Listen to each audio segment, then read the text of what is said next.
في صلاتهم خاشعون. قال النبي صلى الله عليه وسلم: صلوا كما رأيتموني أصلي. صدق الله وصدق رسوله النبي الكريم، ونحن على ذلك من الشاهدين والشاكرين، والحمد لله رب العالمين. قابل احترام معزز دوستوں، بزرگوں، بھائیوں، اللہ کا دین ہم تک پہنچا ہے کئی واسطوں سے. سب سے پہلا واسطہ اللہ کے دین کا ہم تک پہنچنے کا حضرت جبریل امین علیہ السلام. جناب جبریل امین علیہ السلام دین کو لے کر حضور صلی اللہ علیہ وسلم تک پہنچے. قرآن کریم میں ہے علی قلبک لتکون من المنذرین. دوسرا بڑا واسطہ خود جناب نبی کریم صلی اللہ علیہ وسلم کی ذات اقدس ہے. آپ کے ذریعے یہ دین حضرات صحابہ کرام رضوان اللہ تعالی علیہم اجمعین کو پہنچا ہے. دین کا تیسرا بڑا واسطہ حضرات صحابہ کرام رضوان اللہ تعالی علیہم اجمعین ہے. پہلا واسطہ جناب جبریل علیہ السلام ہے، دوسرا واسطہ جناب محمد الرسول اللہ صلی اللہ علیہ وسلم ہے، اور تیسرا واسطہ حضرات صحابہ کرام رضوان اللہ تعالی علیہم اجمعین ہے. اللہ کی ذات پر کوئی تنقید نہیں کرتا. ایک زمانے میں زور تھا دہریوں کا، وہ اللہ کے وجود کے ہی منکر تھے. حضور اقدس صلی اللہ علیہ وسلم کی ذات اقدس پر بھی کوئی بدبخت ہوگا جو آپ پر تنقید اور آپ کی تنقیص کرے گا. یعنی کہ اپنے آپ کو مسلمان کہلانے والے بھی حضور صلی اللہ علیہ وسلم کا احترام کرتے ہیں. آ جاتی ہے بات حضرات صحابہ کرام پر. صحابہ کرام رضوان اللہ تعالی علیہم اجمعین پر تنقید بھی ہوتی ہے، تنقیص بھی ہوتی ہے، جبکہ ہم تک دین پہنچانے کے سب سے بڑے جو مدعی ہے، جو سب سے بڑا واسطہ ہے، ذریعہ ہے، وہ حضرات صحابہ کرام ہیں. براہ راست جنہوں نے دین حضور سے لیا اور امت کو دیا. صحابہ کرام رضوان اللہ تعالی علیہم اجمعین پر جتنا جس کسی کو اعتماد ہوگا اس کا دین اتنا مضبوط ہوگا. ہم نے براہ راست تو حضور سے کچھ بھی نہیں لیا. اگر ہم حضور سے براہ راست کچھ لیتے ہم صحابہ نہ ہوتے.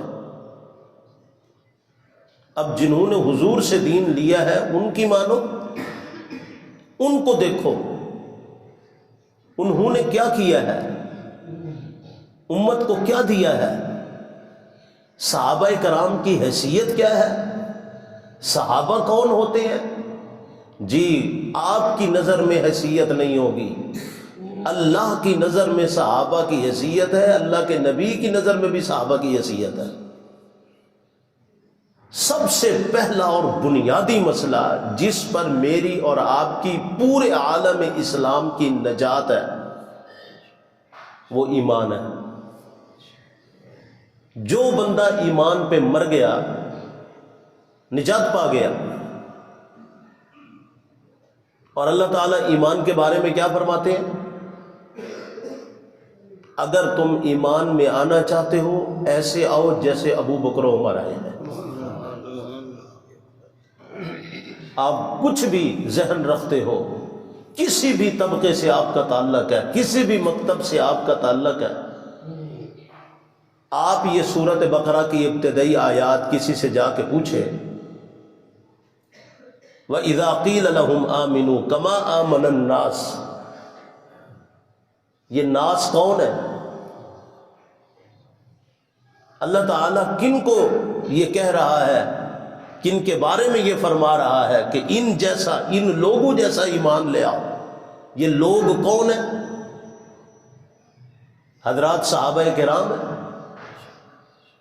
مطلب یہ نکلا کہ اگر کسی کا ایمان اصحاب رسول کے ایمان سے میچ نہیں ہوتا، ہم نے کلمہ وہ پڑھنا ہے جو کلمہ حضرت ابو بکر صدیق نے پڑھا ہے، ہم نے کلمہ وہ پڑھنا ہے جو حضرت عمر رضی اللہ تعالی عنہ نے پڑھا ہے، کلمہ وہ چلے گا جو حضرت عثمان اور علی اور تمام صحابہ کی زبان پر تھا، تب ہمارا ایمان معتبر ہے، ورنہ ایمان ہی معتبر نہیں ہے۔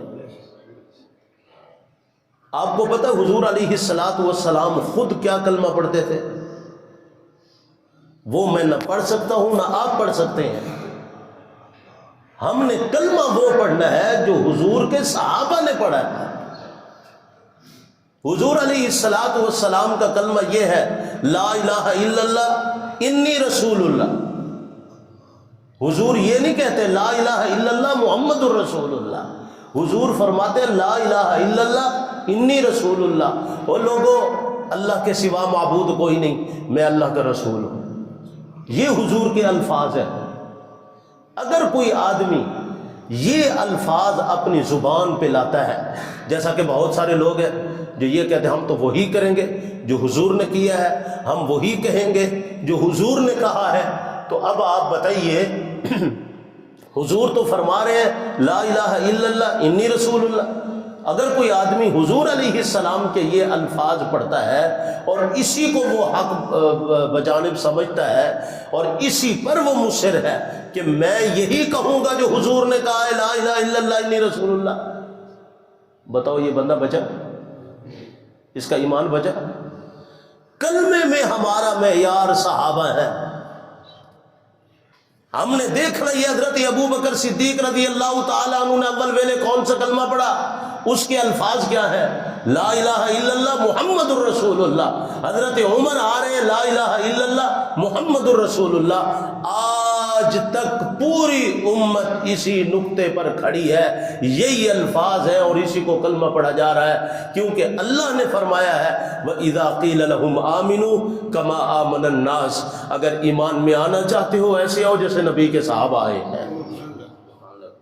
آپ کی نظر میں حیثیت نہیں ہوگی، صحابہ کے ایمان کو اللہ نے معیار قرار دیا ہے، صحابہ کے اعمال حضور علیہ السلام نے مہر زدہ، مہر ثبت فرمائی ہے، فرمایا تم میرے یاروں کو معمولی نہ سمجھو، جیسے اللہ نے مجھے چنا ہے ایسے میرے لیے میرے یار بھی چنے ہیں۔ منتخب لوگ ہیں حضرات صحابہ کرام۔ کتنی بڑی تھار تھی یہ تیری نظر میں تھار تھی نہیں، تیری نظر میں ان کی کوئی حیثیت نہیں، تو کون ہوتا ہے، تیری کیا حیثیت ہے؟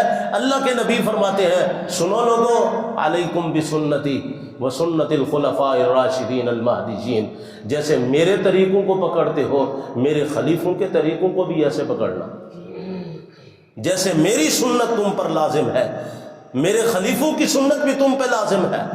اب ہم نے دیکھا، میں نے یہ اس لیے تمہید باندھی ہے کہ ہمارے دلوں میں حضرات صحابہ کرام جو دین کے تیسرے مضبوط راوی ہیں، دین کے تیسرے مضبوط راوی ہیں، جن کے ذریعے سے دین اس امت کو پہنچا ہے، ہم تک دین پہنچا ہے، لڑکھڑائے نہیں، ان کے قدم ڈگمگائے نہیں، استقلال کا اور استقامت کا پہاڑ ثابت ہوئے، جان مال آل اولاد قربان کر چھوڑی ہے، مگر دین پر کبھی آنچ نہیں آنے دی ہے۔ اس سے بڑی مثال کیا ملے گی آپ کو؟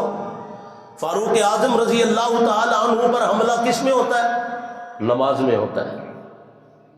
عبد الرحمن ابن عوف رضی اللہ تعالی عنہ پیچھے کھڑے ہیں، فاروق اعظم تڑپ کے نیچے گرتے ہیں، ہاتھ عبد الرحمن بن عوف کا پکڑتے ہیں، عمر جائے نماز نہ جائے، نماز مکمل ہونی چاہیے، دین مکمل ہونا چاہیے، دین میں کمی نہیں آنی چاہیے۔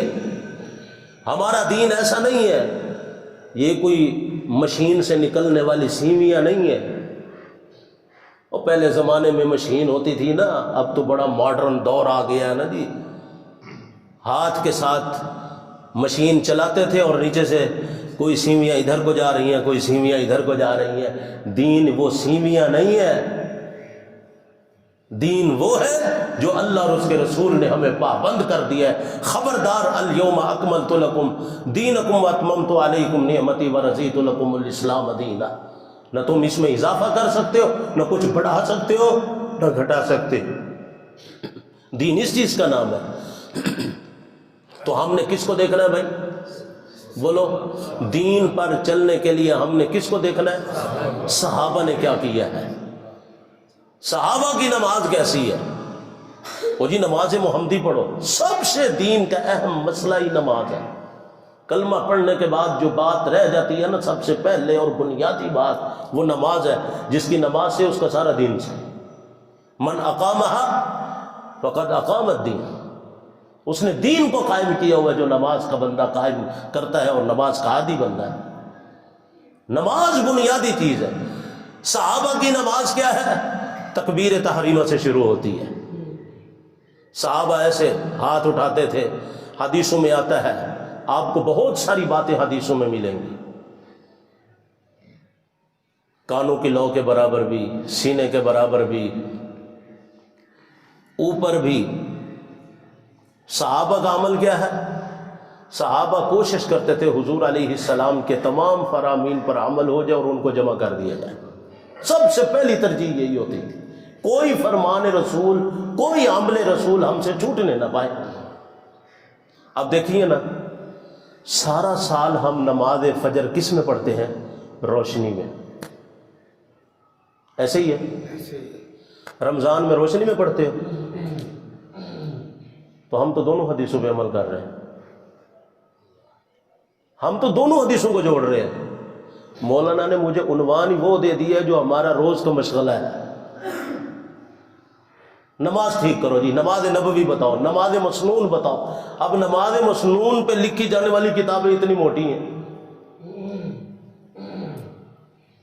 حضور علیہ السلام کی حدیث آپ کو سنائی جائے گی، نماز روشنی میں پڑھو، حضور نماز اندھیرے میں پڑھتے تھے۔ ہم تو دونوں پہ عمل کر رہے ہیں۔ نماز کا اصل مقصد، جماعت کا اصل مقصد اجتماع ہے، جہاں پہ لوگ زیادہ سے زیادہ اکٹھے ہو جائیں، جماعت کرا لو۔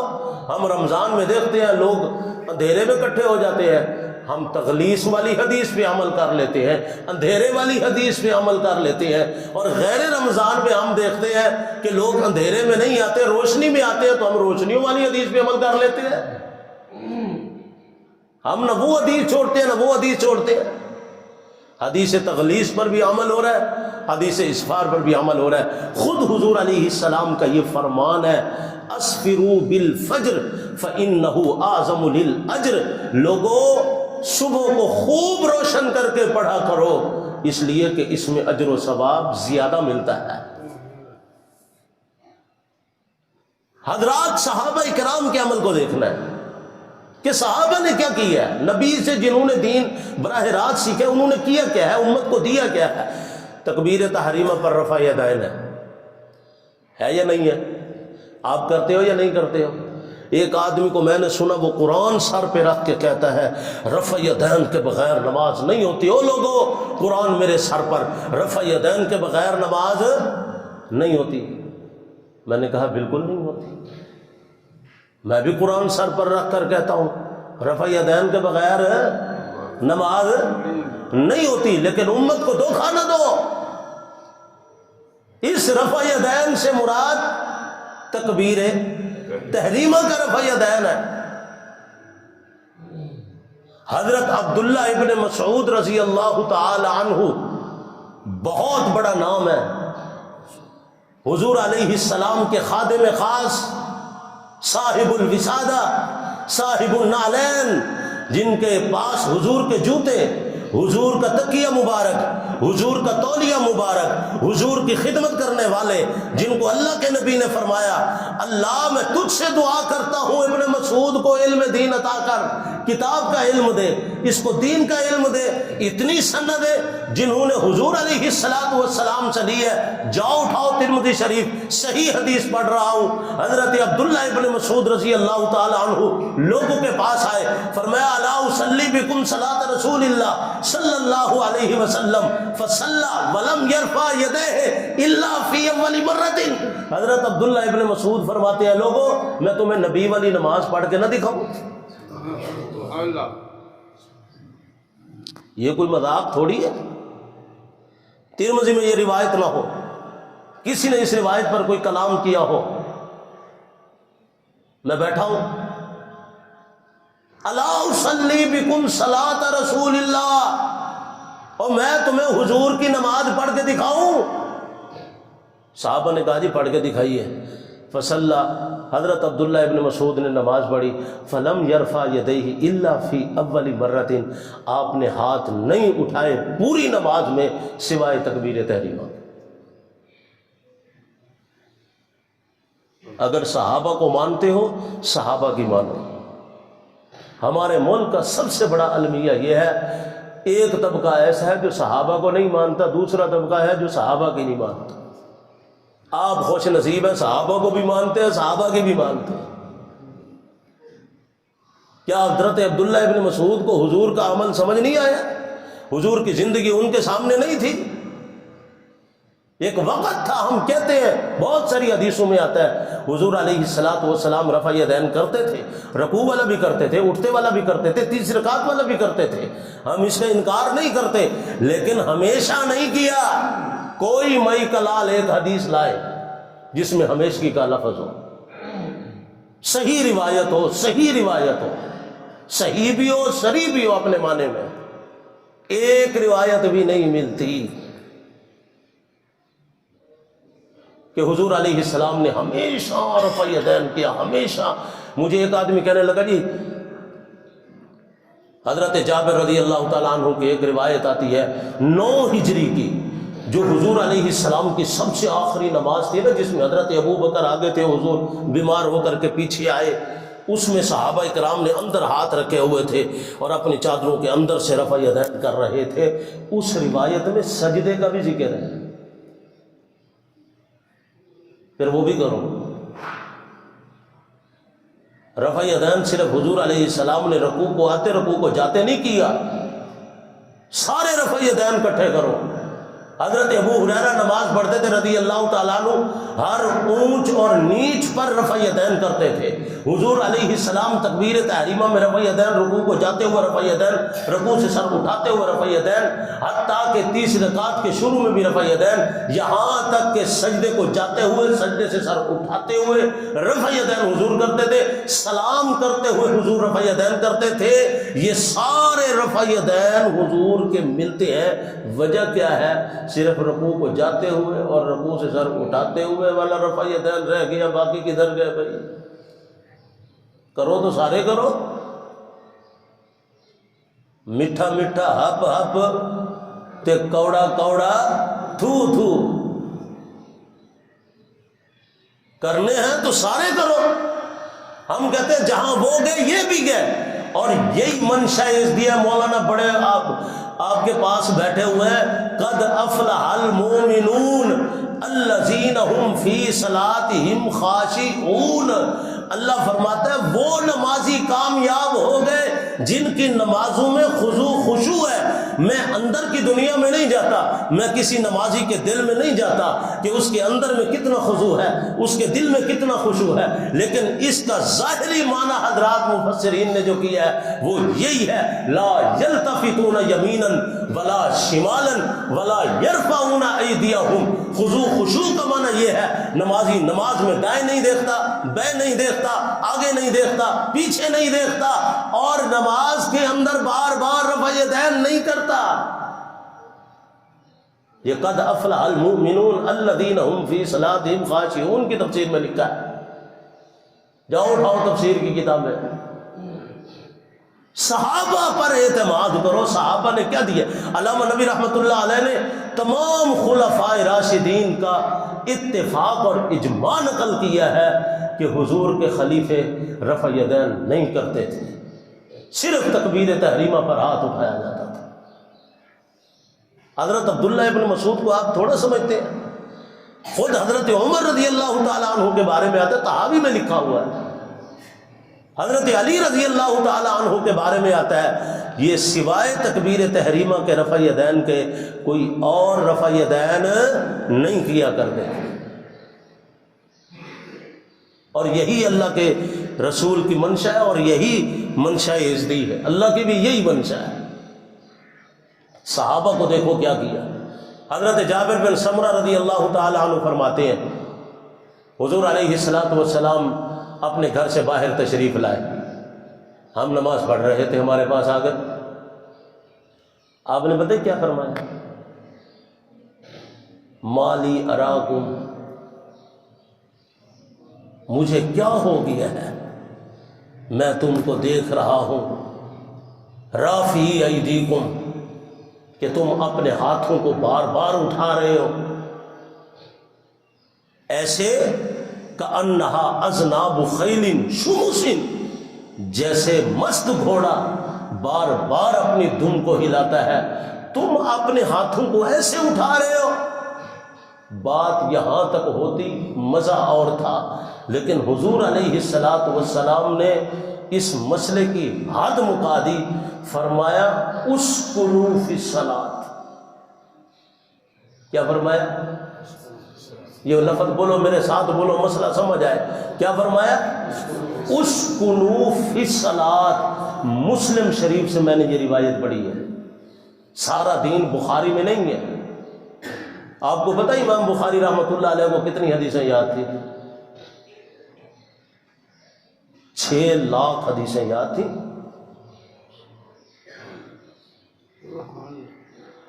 امام بخاری رحمۃ اللہ علیہ کو ہم نہیں جانتے، 6 لاکھ حدیثیں امام بخاری رحمۃ اللہ علیہ کو یاد تھیں۔ بخاری میں کتنی لکھی؟ 6 لاکھ ہے۔ اگر سارا تکرار جو حدیث بار بار آتی ہے نا، تکرار، سند مختلف ہو جاتی ہے، نام کوئی مختلف ہو جاتا ہے، راوی مختلف آ جاتے ہیں، ان ساری باتوں کو نکال کر اگر امام بخاری کی حدیثوں کو جو بخاری شریف میں یہ گنا جائے تو 7,000 تک جاتی ہے۔ 6 لاکھ میں سے باقی کدھر گئی؟ کیا باقی حدیثیں نہیں ہیں؟ امام مسلم نے کیا کیا ہے؟ انہوں نے اپنی کتاب میں حضور کی حدیثیں نہیں لکھی۔ امام بیہقی نے کیا کیا ہے؟ صحیح ابن حبان کس چیز کا نام ہے؟ یہ حدیث کی کتابیں ہیں۔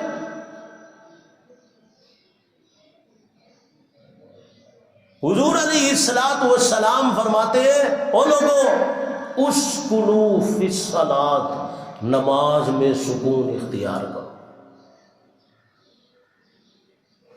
میں آپ کو ایک عجیب بات سمجھانے لگا ہوں، اللہ کرے آپ کی سمجھ میں آ جائے۔ دنیا کا کوئی بندہ حضور کا یا اللہ کا فرمان پیش کر دے جس میں اللہ اور اس کے رسول نے کہا ہو رفع یدین کرو، حضور کا قول پیش کر دو، حکم پیش کر دو، حکم خدا حکم رسول پیش کر دو، ہم کرنے کے لیے تیار ہیں۔ میں پیش کرتا ہوں، حضور نے منع فرمایا اور حکماً منع فرمایا ہے، فرمایا اسکنوا فی الصلاۃ، یہ حضور کا فرمان ہے، حضور کا قول ہے، حضور کا حکم ہے، حضور کا امر ہے۔ فرمایا نماز میں، کس میں؟ میں آپ سے پوچھتا ہوں، بڑا پڑھا لکھا طبقہ ہے اور آپ کے پاس بڑے بڑے علماء ہیں، یہ جو سلام ہوتا ہے یہ نماز میں ہے یا نماز سے باہر ہے؟ بولو بھائی، نماز میں ہے یا نماز سے باہر ہے؟ نماز سے باہر ہے، نماز میں نہیں ہے۔ آپ کو لوگ دھوکہ دیں گے، اس لیے وضاحت دے رہا ہوں۔ سلام والا رفع یدین اور ہے، لوگ کہیں گے حضور علیہ السلام نے جس رفع یدین سے منع فرمایا وہ سلام والا تھا، میں مسلم شریف کی روایت حضرت جابر بن سمرہ سے سنا رہا ہوں، حضور فرماتے اسکنوا فی الصلاۃ، سکون کرو کس میں؟ نماز میں، نماز میں۔ سلام تو نماز سے باہر ہے، سلام فرض ہے۔ اور بھائی تبلیغی ساتھی کوئی نہیں بیٹھے، آپ کو نماز کے فرض یاد نہیں ہوئے؟ ہاں جی، کچھ اندر کے تو کچھ جن کے بغیر نماز نہیں ہوتی، ان میں سلام آتا ہے۔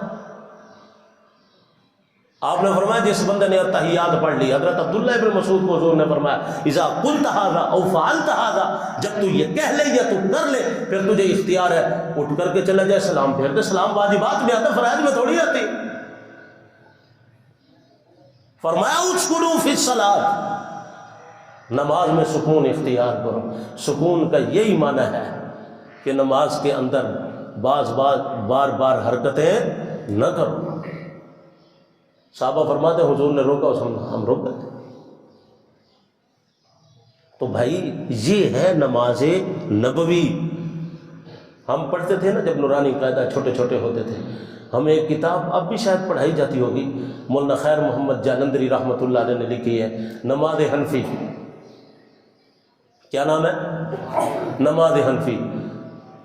کچھ لوگوں سے یہ برداشت نہ ہو، انہوں نے کہا جی نماز حنفی کیا ہوتی ہے؟ نماز محمدی ہوتی ہے۔ نماز حنفی کیا ہوتی ہے؟ نماز حنفی کے مقابلے میں نماز کیا آ گئی؟ محمدی آ گئی۔ محمدی نماز پڑھو، حنفی نماز کیا ہوتی ہے؟ نماز حضور صلی اللہ علیہ وسلم نے دی ہے کہ امام ابو حنیفہ نے دی ہے؟ بھئی نماز حنفی کا یہ معنی ہے کہ ہم امام ابو حنیفہ کی نماز پڑھتے ہیں۔ جو حنفی ہوتا ہے وہی محمدی بھی ہوتا ہے۔ ایک آدمی کہتا ہے میں تو آپ کے غلاموں کا بھی کیا ہوں؟ غلام ہوں۔ اس کا کیا مطلب؟ وہ غلاموں کا غلام تو ہو اور اس کے بڑے کا غلام نہ ہوگا۔ ہم جو کہتے ہیں کہ ہم حضور آپ کے غلاموں کے بھی کیا ہیں، تو کیا ہم حضور کے غلام نہیں ہیں؟ جو حنفی ہوگا وہ محمدی ضرور ہوگا، اور جو محمدی ہو اس کے لیے ضروری نہیں کہ وہ حنفی بھی ہو۔ بھئی حنفی نماز کا معنی یہی ہے، یہ وہ نماز ہے جو حضرت امام ابو حنیفہ رحمۃ اللہ علیہ نے حضرات صحابہ کرام سے نقل کر کے امت کو دی ہے، اور صحابہ کی نماز نبی والی نماز تھی۔ اب دیکھیے ہم اللہ اکبر کر کے کیا پڑھتے ہیں بھائی؟ سورت فاتحہ پڑھتے ہیں ہم۔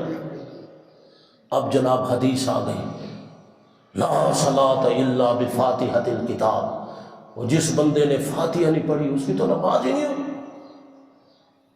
اللہ نے پورے قرآن میں کہیں فاتحہ کا ذکر کیا؟ سورت فاتحہ ہے، سورت فاتحہ قرآن میں ہے۔ اللہ نے پورے قرآن میں کہیں کہا ہو جاؤ ان سے پوچھو، ان سے پوچھو کہ تم نماز میں فاتحہ پڑھا کرو؟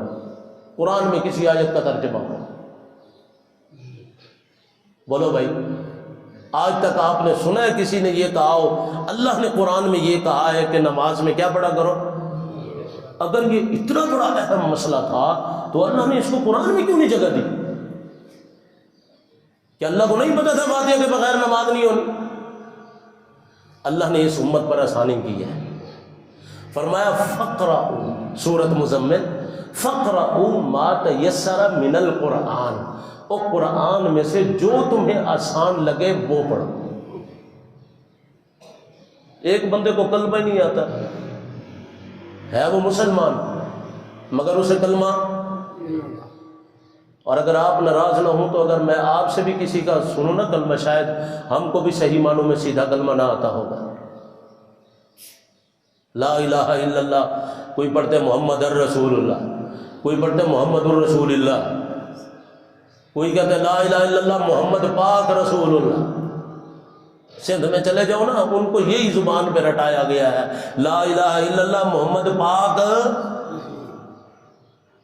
اب ایک بندے کو کلمہ نہیں آتا، فاتحہ آئے گی اس کو؟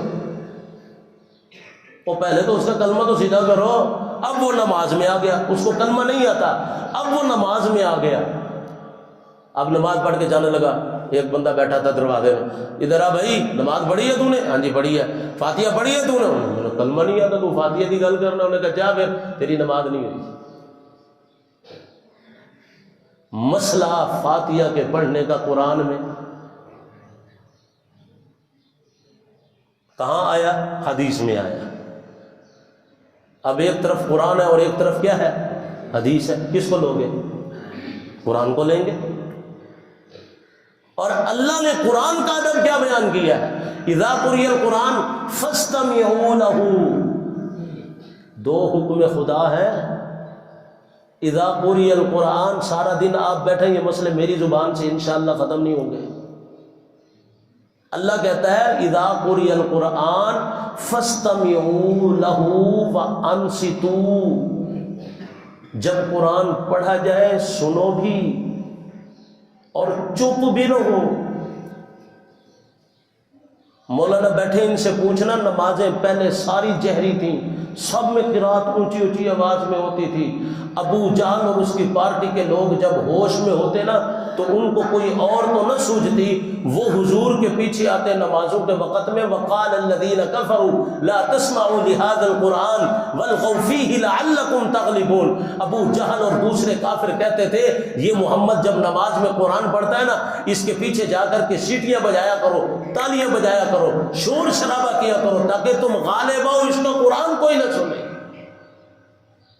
اللہ نے فرمایا اذا قرئ القرآن. ابو جہل حیا نہیں کرتا, مسلمانوں تم تو حیا کرو. اذا قرئ القرآن فاستمعوا, اس کو سنو جب قرآن پڑھا جا رہا ہو. اس سے وہ نمازیں مراد ہے جن میں قرآن کی آواز زور سے پڑھی جاتی ہے, جہری نماز ہے. اب سوال یہ تھا کہ جن میں آواز نہیں آتی امام کی, فرمایا وانصتوا, ان میں چپ رہو. لعلکم ترحمون, اگر میری رحمت کی چھتری کا سایہ لینا چاہتے ہو تو نمازوں میں چپ رہو. امام کے پیچھے تم نے نہیں پڑھنا, قرآن نہیں پڑھنا. ایک بندہ کہنے لگا جی دیکھو جی سبحان ربی العظیم تو کہتے ہیں, سبحان ربی الاعلیٰ تو ہم پڑھتے ہیں, التحیات للہ والصلوات والطیبات تو ہم پڑھتے ہیں. او بھائی یہ نماز میں پڑھنا یہ قرآن نہیں ہے. اللہ کہتا ہے قرآن نہیں پڑھنا امام کے پیچھے. اب قرآن یہ کہتا ہے چپ رہو, خاموش رہو, تم پر رحم ہوگا. اور یہ جناب کیا کہہ رہے ہیں کہ بغیر فاتحہ کے نماز ہی نہیں ہوتی. اللہ کہتا ہے تم چپ رہو, یہ اللہ کا فرمان ہے. اور حدیث میں فرمان رسول نہیں ہے. حضور علیہ السلام نے نہیں فرمایا کہ فاتحہ پڑھو. لا صلاۃ الا بفاتحۃ الکتاب, جس نے فاتحہ نہیں پڑھی اس کی نماز نہیں ہوئی. یہ حدیث میں قرآن کہتا ہے چپ رہو, حدیث کہتی ہے فاتحہ. تو ایک طرف قرآن اور دوسری طرف حدیث ہے, کس کو لوگے؟ اس کا مطلب یہ ہم لیں گے قرآن کو. کیا یہ پھر حدیثیں صحیح نہیں ہے؟ کیا یہ حدیثوں پر ایمان نہیں رکھو گے؟ او بھائی اس حدیث کا معنی کوئی اور ہے, حدیث کو بھی نہیں جانے دیں گے ہم. حدیث پر بھی عمل کریں گے, قرآن کے حکم پر بھی عمل کریں گے. اب یہ کتنی اچھی فقہ ہے اور کتنا اچھا یہ ایک فکر اور سوچ ہے کہ امام اعظم ابو حنیفہ رحمۃ اللہ علیہ فرماتے ہیں جہاں مختلف بات آ جائے کوشش کرو دونوں باتیں جڑ جائیں, ان کو توڑو نہیں, دونوں باتوں پہ عمل کرو. اب دونوں باتوں پہ عمل کیسے ہوگا؟ قرآن پر بھی عمل, حدیث پر بھی عمل ہو. ہمارے پاس آؤ گے تو بتائیں گے نا. امام صاحب رحمۃ اللہ علیہ یہ فرماتے ہیں جب کوئی آدمی امام کے پیچھے نماز پڑھ رہا ہو, بولو بھائی کس کے پیچھے؟ امام کے پیچھے نماز پڑھ رہا ہو, اس وقت وہ فاتحہ یا کسی قسم کی قرات قرآن نہ پڑھے. کیوں؟ ابو داؤد شریف کی روایت ہے من لہ امام فقرات الامام لہ قرات. حضور فرماتے ہیں جس کا امام مقرر ہو گیا, امام کا پڑھا ہوا مقتدیوں کا پڑھا ہوا ہو گیا. امام کو بھول ہو جائے نماز میں ہو سکتی ہے یا نہیں ہو سکتی؟ امام بھی فرشتہ ہے. اللہ کے بندو ترس کھایا کرو اپنے اماموں پر. امام بھی تمہاری طرح کا انسان ہے, تمہارا بھائی ہے, تمہارا بیٹا ہے, تمہارا دوست ہے, اسے بھی وہی ضرورتیں ہیں جو تمہیں ہیں. اب امام کو نماز میں کسی طرح کی کوئی بھول ہو گئی، بھولا کون ہے؟ سجدہ صاحب کون کرتے ہیں؟ وہ چاچا بھولیا تے تو ہے تے سجدہ صاحب ساڈے ہوتے پی گیا کیوں؟ اسی تیرا گناہ اپنے سر کیوں لبھی ہے؟ اچھا اس کو دوسری سائڈ کر لیں، امام نہیں بھولتا، امام مقتدی بھول جاتے ہیں، ہو سکتا ہے یا نہیں ہو سکتا؟ اور جب تازہ تازہ دکان کو بند کر کے تالا لگا کر ہم مسجد میں کھڑے ہوتے ہیں، صف اول میں کھڑے ہوتے ہیں، اوہ میری چابی دکان میں رہ گئی، اوہ میرے پیسے دکان میں رہ گئے، اچھا وہ فلاں دکان بند کی ہوگی یا نہیں کی ہوگی، چلے جاتے ہیں یا نماز میں کہ نہیں چلے جاتے؟ دکانوں پر، کاروبار میں، ٹینشنوں میں، پریشانیوں میں بھول جاتے ہیں یا نہیں بھول جاتے ہیں؟ کس کے پیچھے؟ امام کے پیچھے۔ بھولا کون ہے؟ امام نہیں سمجھ آیا، میں امام سمجھانا چاہ رہا ہوں۔ بھولا کون ہے؟ مقتدی۔ امام بھولا نہیں ہے، مقتدی جب بھول جائے تو پھر امام سجدہ کرتا۔ ایک نماز کا ثواب کتنا ہے جماعت کے ساتھ؟ ہاں یہ تو آپ کو تبلیغ والوں نے بتایا ہوگا نا، کتنا بھائی؟ 27 گنا آپ کو ثواب مل رہا ہے۔ کتنے بندے ایک صف میں آتے ہو؟ دوسری میں کتنے آتے ہو؟ پوری مسجد میں کتنے لوگ آتے ہیں؟ سب کا ثواب کس کو ملتا ہے؟ امام کو ملتا ہے۔ اور اگر پیچھے کوئی حرکتیں شرارتیں ہو جائیں تو سب کا عذاب بھی امام پہ پڑتا ہے۔ ہاں جی، اگر مقتدیوں کی نماز میں کوئی کمی بیشی ہو جائے نا، جیسے امام مزے کے ثواب کے مزے لیتا ہے نا، ایسے امام پر بوجھ بھی پڑتا ہے۔ اکثر اور بیشتر امام کا بھول جانا مقتدیوں کی کوتاہی کی وجہ سے ہوتا ہے۔ امام اتنی بڑی ذمہ داری پہ کھڑا ہوا ہے، امام نے کوئی معمولی گٹھا نہیں اٹھایا ہوا۔ اب امام کے پیچھے آنا ہے تو قرآن نہیں پڑھنا۔ بات سمجھ آئی ہے کہ نہیں آئی؟ اور پھر جب سورۃ فاتحہ مکمل ہو جائے تو پھر کیا کہتے ہیں بھائی؟ بولو، ولا ظالم کے بعد کیا کہتے ہیں؟ آمین۔ اونچی آواز میں نہیں کہنی، آہستہ آواز میں کہنی ہے۔ حدیثیں بہت ہیں، آیاتیں بہت ہیں، دلیلیں بہت ہیں، صرف ایک بات کر کے بات ختم کرتا ہوں۔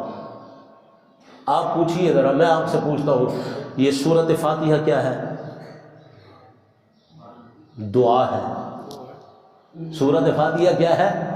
ہمارے تو بھائی مجھے تو ہاتھ لگے ہوئے ہیں حضرت اکاڑوی کے۔ ہاں جی، جو بندہ حضرت اکاڑوی رحمت اللہ علیہ کو جانتا ہے نا، وہ پھر ہمیں جانے گا۔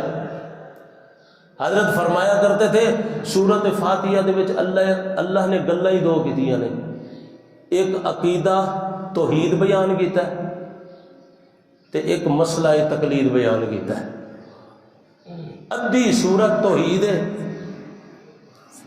تے ادھی سورت تقلید ہے۔ الحمدللہ رب یہ کیا ہے؟ توحید ہے۔ الرحمن الرحیم کیا ہے؟ توحید ہے۔ مالک یوم الدین توحید ہے۔ ایاک نعبد و ایاک، یہ کیا ہے؟ اہدنا الصراط یہ تقلید شروع ہو گئی ہے۔ اہدنا الصراط الذین انعمت علیہم، یہ کیا ہے؟ تقلید ہے۔ غیر المغضوب علیہم ولا الضالین، یہ ساری کیا ہے؟ تقلید ہے۔ اور بھائی سورۃ فاتحہ میں مسئلے ہی دو ہیں اور تم تقلید کو شرک بناتے پھر رہے ہو، صرف چندہ وصول کرنے کے لیے وہاں پہ جا کر جی ہم تمہارے ساتھ ہیں، آمین بھی اونچی، رفع یدین بھی۔ امام شافعی، امام مالک کتنے بڑے امام ہیں، امام دار الہجرت ہے، مدینے کے امام ہیں، جو ثابت کرو امام مالک رحمت اللہ علیہ نے رفع یدین کیا۔ رفع یدین امام شافعی رحمت اللہ علیہ کرتے ہیں، وہ ترجیحات ملاتے ہیں ان چیزوں کو۔ امام شافعی بھی متعصب متشدد نہیں تھے. جب کبھی امام اعظم ابو حنیفہ کی مجلس میں یا ان کی مسجد میں آ کر نماز پڑھنے کا اتفاق ہوتا، فرماتے تھے بھائی میرا مسلک رفع یدین والا ہے، لیکن اس مسجد کے امام کا مسلک وہ نہیں ہے. وہ بھی امام ہے، میں بھی امام ہوں، وہ بھی مجتہد ہے، میں بھی مجتہد ہوں. وہ بڑا ہے، میں چھوٹا ہوں. جب ان کی مسجد میں آتے امام ابو حنیفہ کے احترام میں رفع یدین نہیں کرتے تھے، وہ تو ایسا ہی آ کرتے تھے. آمین جو ہے نا یہ آہستہ کہنی ہے. کیوں؟ اس لیے کہ سورۃ فاتحہ ساری کی ساری کیا ہے؟ دعا ہے. تو آمین بھی دعا ہے. آمین بھی کیا ہے؟ دعا ہے. حضرت موسیٰ علیہ السلام دعا کر رہے ہیں، حضرت ہارون علیہ السلام آمین کہہ رہے ہیں. دعا کون کر رہے ہیں؟ آمین کون کہہ رہے ہیں؟ اللہ فرماتا ہے قال قد اجیبت دعوتکما، میں نے تم دونوں پیغمبروں کی دعا کو قبول کر لیا ہے. ایک دعا کرنے والا ہے، ایک آمین. معلوم ہوا آمین دعا ہے.